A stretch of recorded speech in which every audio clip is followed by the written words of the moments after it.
Singapore and Indonesia are working to boost green projects and ensure robust supply chains, with a larger goal of growing their economies for a more competitive ASEAN. These are amongst the outcomes from the annual Leaders' Retreat in Jakarta. Prime Minister Lawrence Wong meeting Indonesian President Prabowo Subianto, exploring more ways to navigate external shocks. Nadirah Zaidi with this report. It was a warm welcome for Prime Minister Lawrence Wong at the Istana Merdeka in Jakarta. In his meeting with Indonesian President Prabowo Subianto, both leaders agreed to strengthen ties in several areas. Singapore and Indonesia are trusted partners with a shared stake in one another's success. Our partnership is deep, it's forward-looking and full of potential. And together we can create more opportunities than either of us could achieve alone. There's agreement to deepen cooperation on carbon credits while sharing expertise and identifying high-quality carbon projects. Deputy Prime Minister Gan Kim Yong, who is also at the retreat, says the partnership will help cut emissions, protect forests and restore coastal ecosystems. Both sides also pledged to cooperate in managing the impact of the Middle East crisis on the region. This will be done by strengthening ASEAN's supply chain resilience and accelerating its key initiatives. One example is the ASEAN Framework Agreement on Petroleum Security, which aims to strengthen regional energy resilience. Another is the upgraded ASEAN Trade in Goods Agreement. Under the deal, member states will avoid imposing new trade restrictive, non-tariff measures and review existing restrictions on essential goods. The target is for both agreements to be ratified by the end of this year. To increase intra-ASEAN trade, small and medium-sized businesses from both countries can tap a Trade AI advisory tool. This aims to ease trade across borders.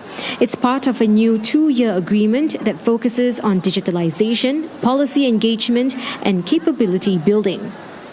What it does is that it allows companies to basically take a picture of what they are intending to export and work with an AI tool that gives them the right advice on what are the HS codes that will apply to the tariff rate, as well as access to different free trade agreements. Beyond economic ties, PM Lawrence Wong says strong connectivity and people-to-people ties remain the bedrock of bilateral relations. Singapore has every confidence in Indonesia's future. We want Indonesia to succeed because our futures are closely linked. And our confidence in Indonesia is reflected in our actions. That's why Singapore has been investing consistently in Indonesia over many years, and we will continue to do so. These investments are more than just capital flows. They create businesses, downstream industries, digital infrastructure, opportunities and good jobs for Indonesians. And our companies continue to see many opportunities here. As part of efforts to strengthen connectivity, PM Wong says he hopes to see more flight connections to different parts of Indonesia. Nadirah Zaidi, CNA, Jakarta. We're joined by CNA's Chandni Vatvani. She's live from Jakarta. Chandni, of course, Singapore's Deputy Prime Minister Gan Kim Yong, who was at the signing, saying that for Singapore, we are committed to building carbon markets that are credible, transparent and mutually beneficial. But what does Indonesia stand to gain by signing this MOU?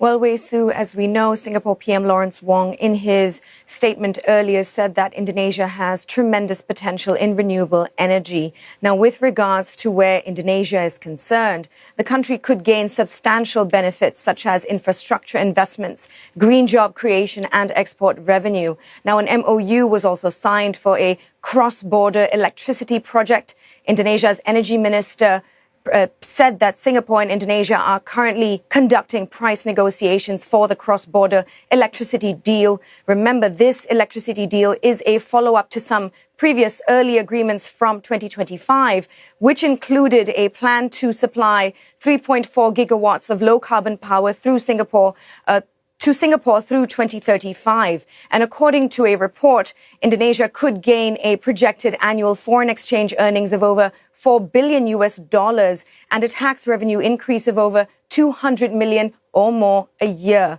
Now, there are concerns about balancing economic development with environmental protection and the interests of local communities. And Indonesia's Minister of Environment has previously said that it is of the utmost importance for local communities to reap the benefits. He's also said that authorities want to ensure that the people who protect the forests are the ones who receive a fair share because they are the ones safeguarding these important ecosystems. Now, analysts I've spoken to say that while the two countries are mutually beneficial, this is a good moment for them both to reassure one another.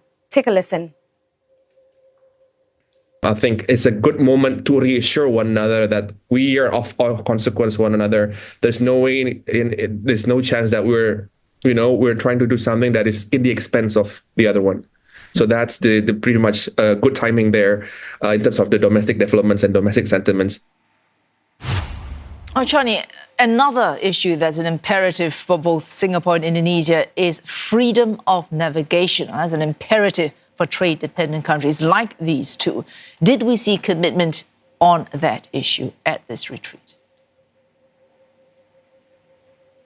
We absolutely did, Wei Su. In a statement at their joint press conference, PM Lawrence Wong said that the two leaders discussed developments in the Middle East and their implications, especially in the Strait of Malacca. He said that as literal states, both countries are strategically aligned and both share interest in upholding navigational rights and freedoms and keeping sea lines of communications open to all, including the unimpeded right of transit passage of vessels in accordance with UNCLOS. Now, PM Wong and President Prabowo reaffirmed their stance in keeping the strait safe, open and accessible to all. President Prabowo, in his statement, said that they must preserve security and safeguard it from pollution, accidents and piracy. And the president also said that Indonesia will continue to coordinate with Malaysia and Thailand to ensure that, in accordance with UNCLOS, the strait would also always remain open to all, safe and accessible to anyone who would require access.